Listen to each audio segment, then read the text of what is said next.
Okay, so last time we went over quite a bit of stuff. I think that was a long lecture. It was 2 weeks ago. So I gave you 2 weeks worth of lectures to cover you over spring break, I guess. I remember at the beginning of the semester, I kind of promised that I would really try to limit to only the first half of class for lectures. So if you wanted to show up on time and spend the first half getting the lecture, and then the last half of the lecture time would be working on your projects and homework and stuff. But I kind of overdid it a little bit in the last one, so apologies for that. When I went and looked at the YouTube video, it was quite a long video, so that was when I found out that I'd been a little bit long-winded. Okay, so right at the very end, though, before I stopped myself from going any further, we did that little example with drawing the sphere on the screen. Anybody remember that? I know you guys have had spring break since then too, so maybe you only remember part of it, but kind of a cool little program. I like that. I think I told you guys the story of it where, you know, being a nerd myself in high school, you know, that was kind of one of my little tricks I would show that I was clever. I don't remember ever getting any dates from it or anything like that, so your mileage may vary, but I was proud of myself that I came up with that, not having any geometry or trigonometry at the time. But I played around with the program trying to simplify it for you guys since then. So it probably looks a little bit different form here than it did then.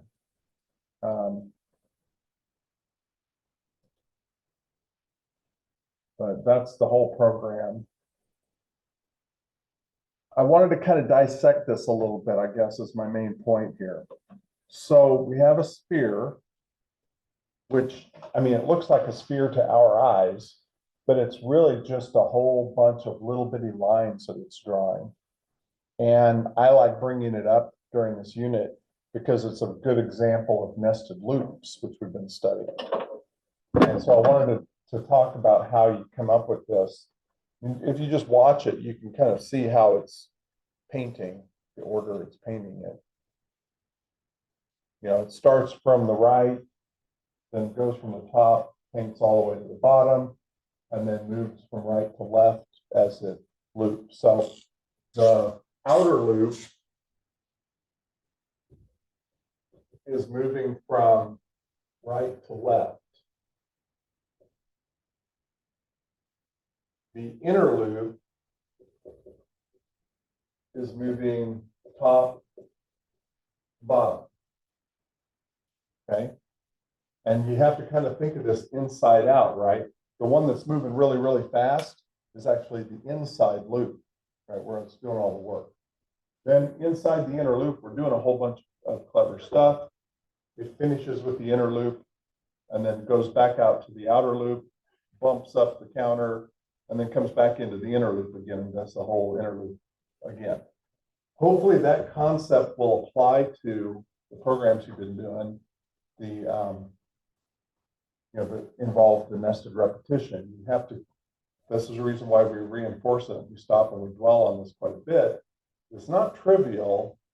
I mean, none of the programs, if you've never written a program before, none of it is trivial, right? You have to learn all of these techniques. But this nested loops is an important one to figure out how to identify that you need it and then translate knowing you need to do something into actually writing the code. It's important to do a bunch of these. So this is as simple as I can break it down. Let me see if I can zoom in and zoom down to the good bits. You can ignore a lot of this. I mean, like I start a timer and then I record the start and the end time so I can tell myself, just for my information, how long it took to draw the whole thing. And this is because I play around with it to see if I can make it go any faster. In this Python graphics library, it takes a little under 10 seconds to draw the whole circle. You know, I could reduce the radius and make it smaller, and maybe that'd run a little quicker. I can move some of the code around, try to eliminate duplication of effort.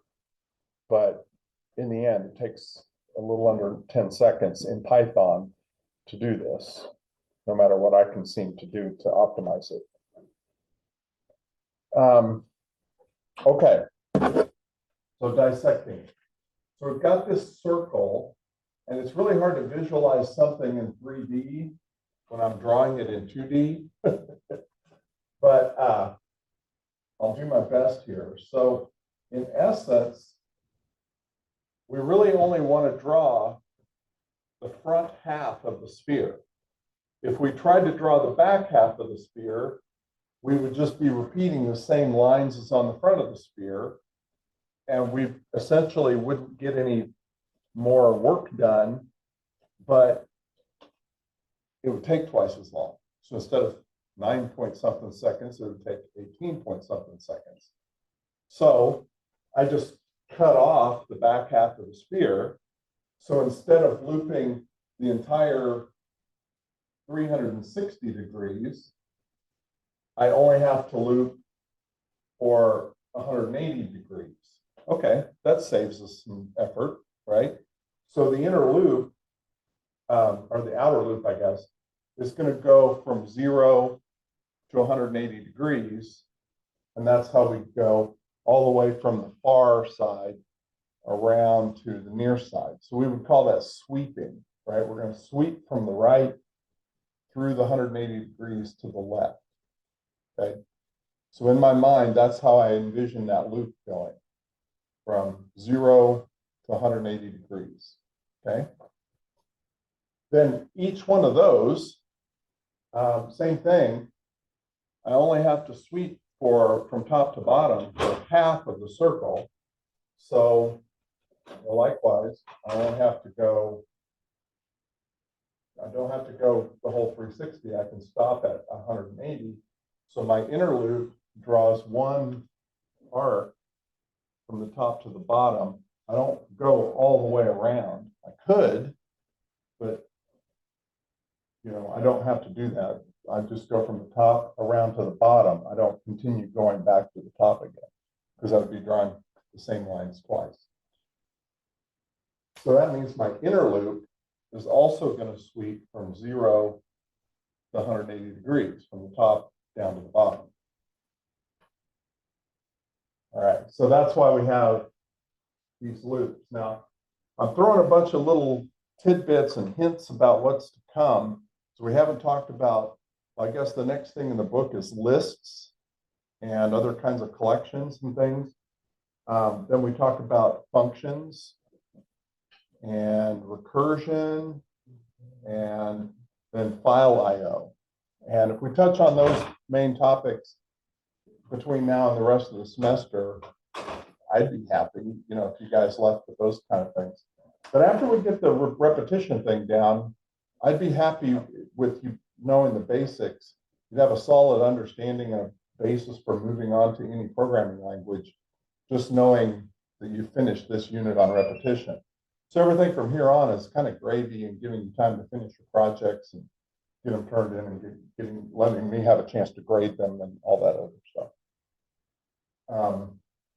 But using this range, a for loop with a range, we talked about that a little bit more of an advanced topic, because range is producing a collection, a list of values: 0, 10, 20, 30, 40, 50, 60, up to 180. We put 190 there, and I've stressed this a couple of times, but make sure you're aware this range function uses the less than operator. So that's why we have to specify a value one iteration higher than what we want to stop, so that it gets the 180 value out of it. So it'll produce a collection of values from 0 in 10 increments up to 180, and then stop. So 180 will be the last one, for both the outer loop and the inner loop. So then we get in here, and the work we need to do, well, I need to draw one little segment. And there's a couple of ways to do this. I've had questions from a couple of you on, like if you want to remember what the value was the last time through the loop. Well, that's one of the things we kind of need to do here. If you were doing this manually in some other graphics library or some other language, you really need the starting point and the ending point for each iteration. And the starting point for the next time through the loop is the ending point for the last time through the loop. So you would have to declare a new variable and save where you were each time you go through the loop. It adds a little bit of complexity. We get away easy on that a little bit because Turtle Graphics, one of the things about that's inherently built in with Turtle Graphics is the notion of a pen. And this pen sits at the last place that you drew with it. So if you tell the pen to move from 0, 0 to 10, 10, it's going to sit there at 10, 10. So it will remember the starting point for the next time you want to draw. That's the reason why I have to do this. If I want, so I draw the first arc from the top, I draw all the line segments to the bottom. But when I move to the left and I want to do the next arc, I have to move the pen without drawing back up to the top.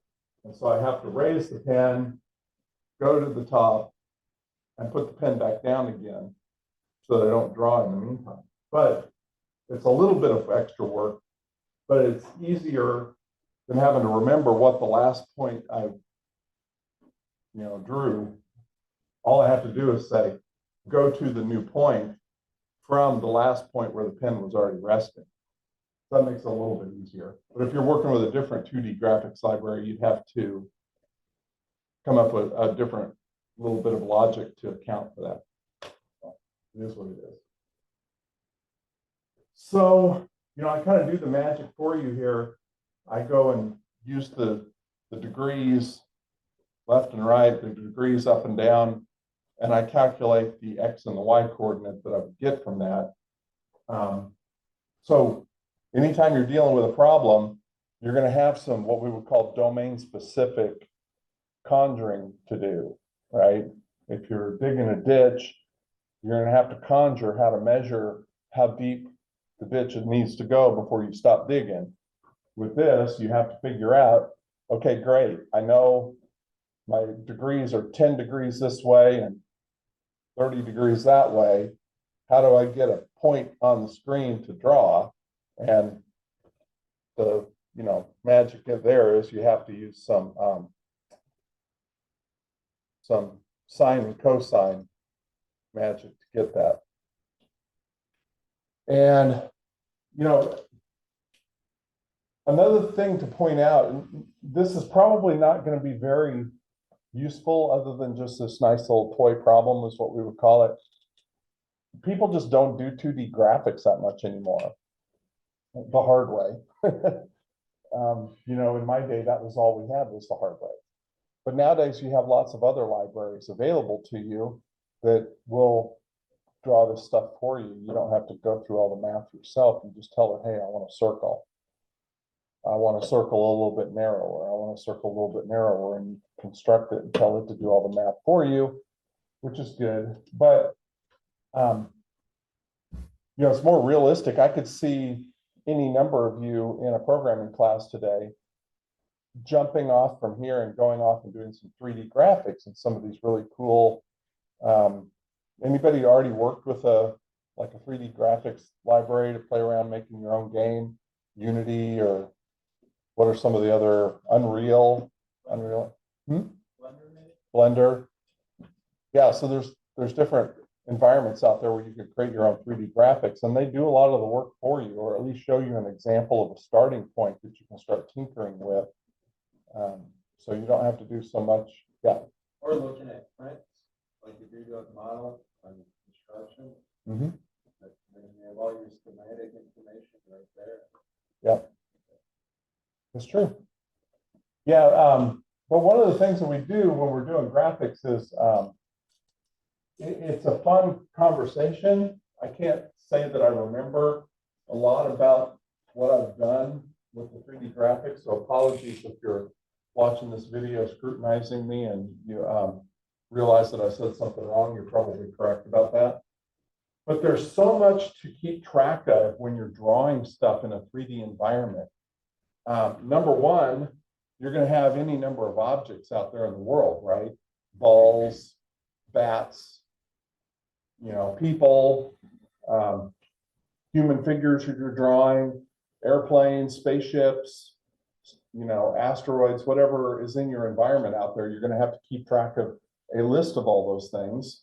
Each one of them is going to be represented by some dimensionality, some origin. So you'll have some kind of a spot out here in 3D space that represents the location of that object. But most of the objects in space aren't just a point, they're a shape, right? So you'll probably use that origin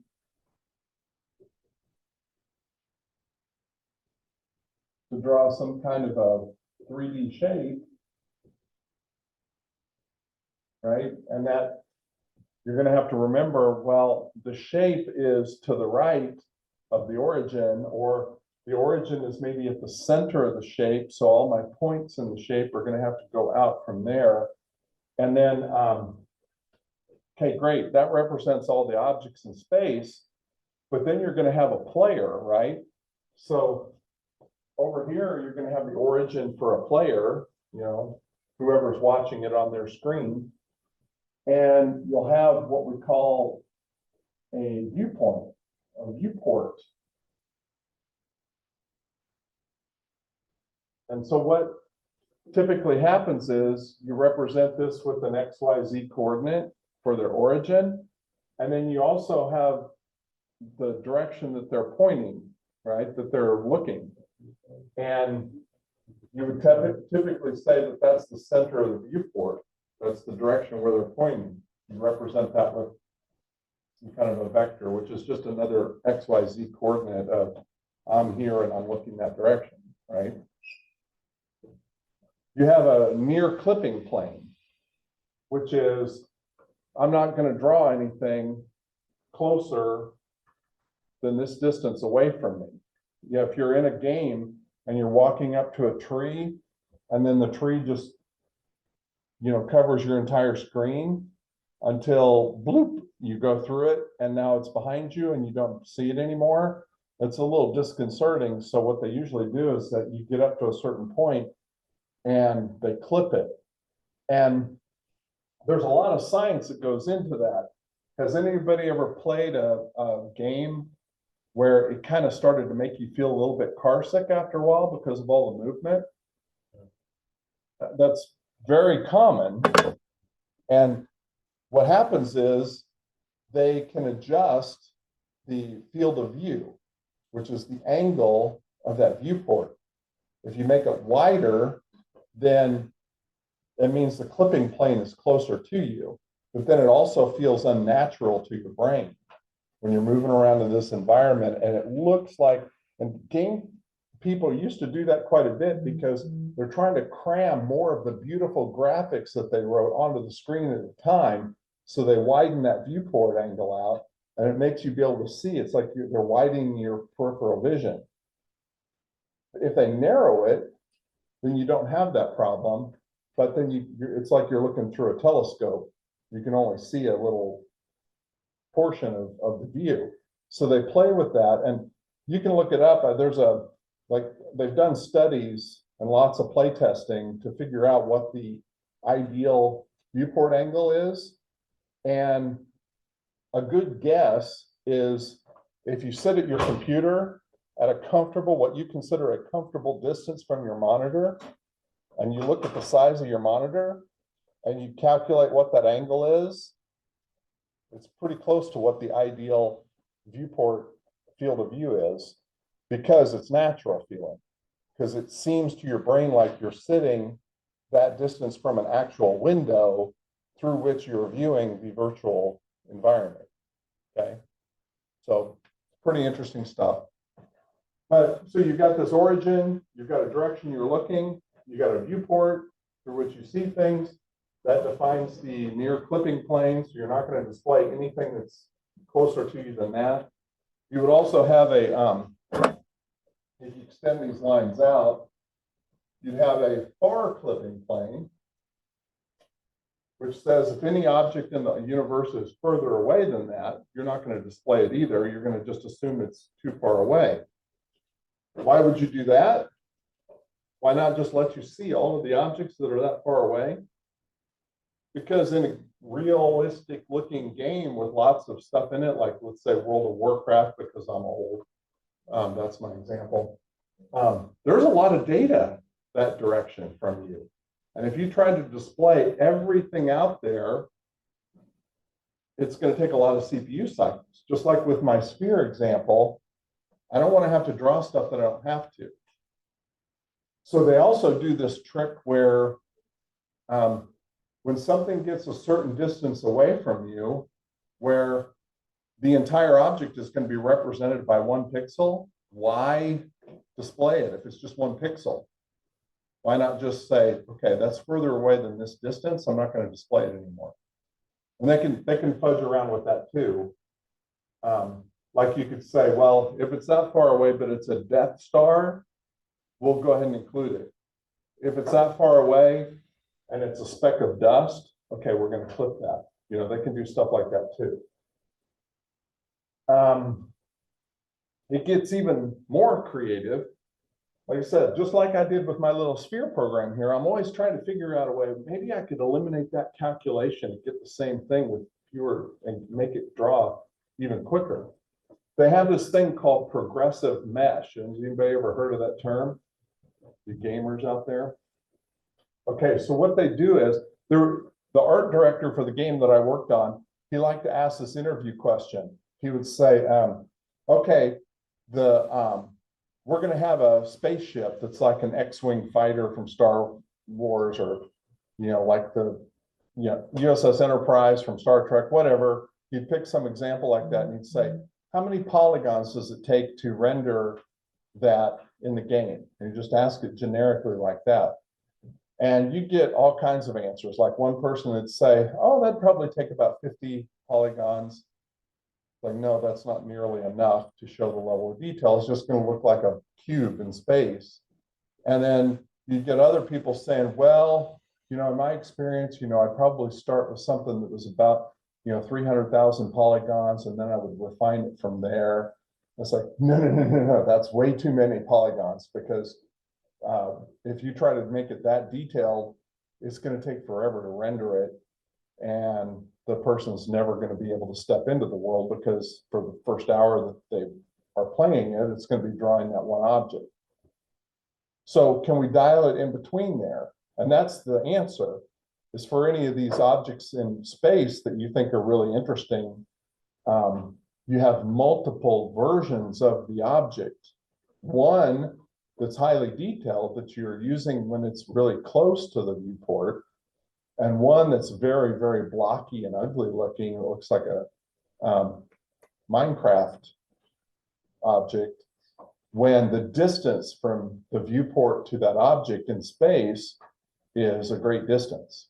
Because why display more than a few polygons if it's that far away and it's going to look like a few pixels anyway? So they'll dial the number of polygons that they're using based on the distance away. And all these things are made to keep track of what's in the environment and render it in such a way that they can optimize it and make it really, really fast. And like I said, you don't usually have to solve those problems, because people that like write the Unreal Engine, they've already solved all this stuff. And then in addition, they'll shade it for you and you know, add smoke in between you and it, and you know, make a pretty sunset on the screen and all that at the same time with clouds flying over it. Clouds are really, really hard too, by the way, because they get into particle physics. So as graphics cards have gotten more and more advanced over the years, the techniques that we can employ have gotten really, really advanced also in parallel. There's this this principle that all software projects will expand to consume all available resources and then some. And that keeps the hardware manufacturers happy, because then they have to build a faster graphics card or add more memory or more CPU cores, which means we have to have liquid cooling and more fans and burn more electricity, and the power company likes that because they can sell you more electricity. Everybody's happy, all because we programmers keep making our programs more and more complicated. So we're part of the problem, I guess. Anyway, all that to say, there's a program that draws a sphere. It employs a whole bunch of cool stuff. We're using libraries from Python. We're using functions that we define. We're using math. We're using the turtle library to draw 2D graphics. We're using nested loops. We're using the range function to create a list of values to iterate over. We're using the time library to get the start and end time, to be able to calculate the amount of time that it took for this program to run. We're using input and output statements. So it's a pretty cool example of a program to run. Any questions about this one? Okay, fun stuff. I would love to see anybody who takes this example and modifies it and does something cool with it. Or if you can figure out how to way to get it under 9 seconds, I'd love to see your optimization. Of course, you can always cheat and go to a different programming language. You know, C# has pretty good 2D graphics libraries, system.drawing. C++ obviously has lots of cool graphics libraries. Qt is a cool graphics library for C++. So, if you want to use one of those languages and environments, I'm sure you can get it down to very, very minuscule the amount of time that it takes to draw it. But we're limited to Python in here. So I would love to see the lowest amount of time that somebody can get Python to draw a sphere like this with radius 300. So let me know if you can beat my 9-second time. Okay. So I feel like I beat that program to death.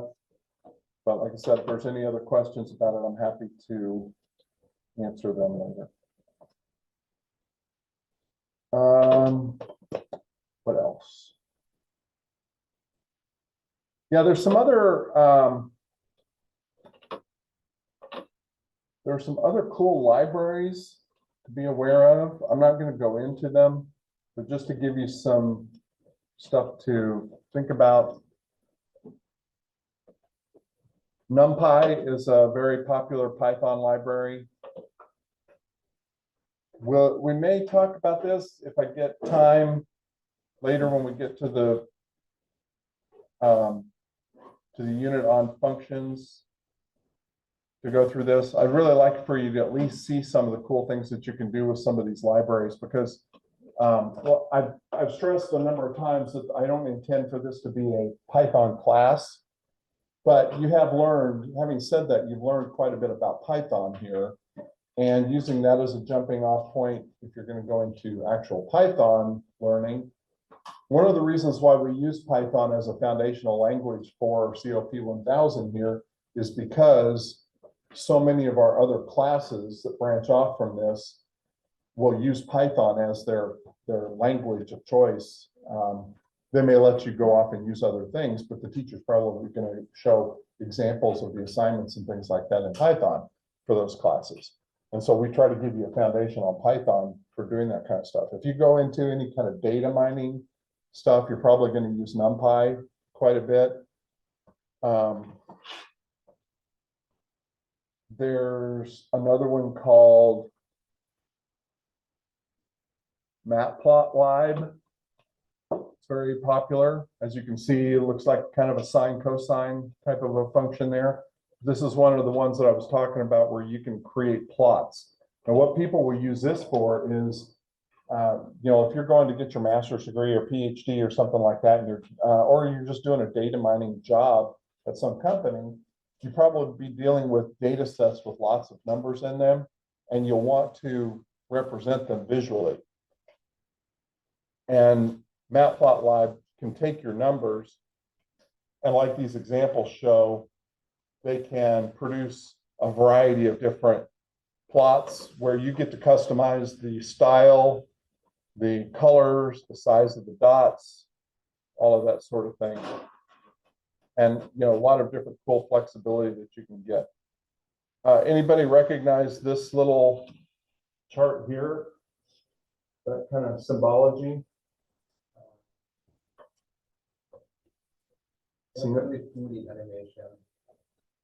Sort of. I can see where you're going with that. But these little symbols are actually wind speed and direction indicators.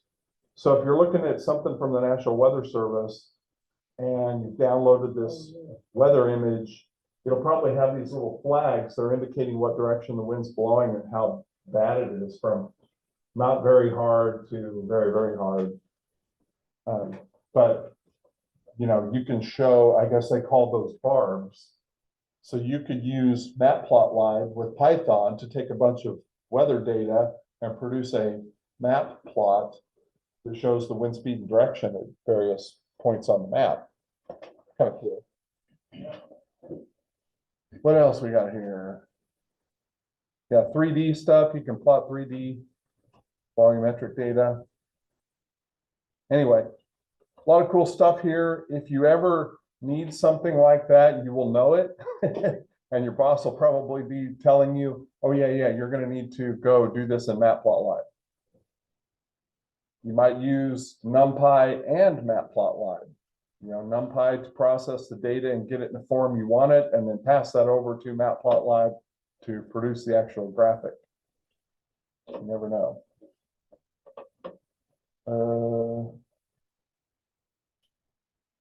There's another cool one that I came across I thought was kind of interesting. Anybody heard of the Enigma machine from your history? Yeah.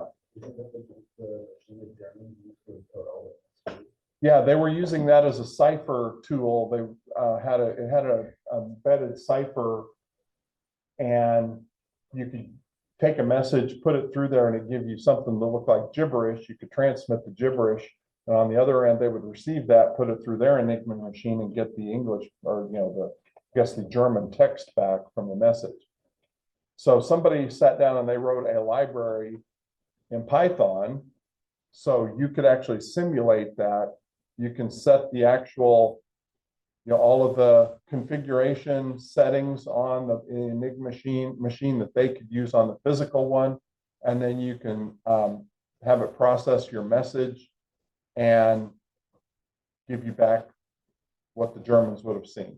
Of course, famous movie shows how they kind of cracked that and didn't tell anybody in England. And one of the things that helped sway the war in the direction of the Allies is they knew what messages were being sent between the Germans.